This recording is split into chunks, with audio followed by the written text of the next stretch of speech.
ngasi wari asi Mary Kaubi nupi macha amagini. Mary ki mapok numit asi chahi gi khwaidagi aroiba numit haibadi December ki tang 38 da tarami. Mary mahaki birthday amadi New Year ki party adu pulapna yamna sauna celebrate tawrami. Chahi khodingi adugumna handaki chahi asisu mahaki birthday party amadi New Year ki party adu pulapna celebrate tawrami.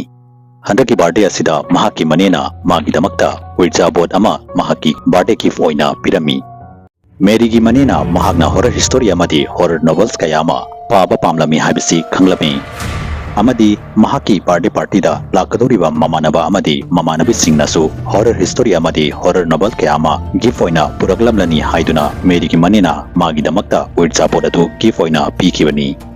Wirja board adu obada Mary harau mankiduna chonglami amadi wirja board adubu puduna mahaki ka manungda chensinki.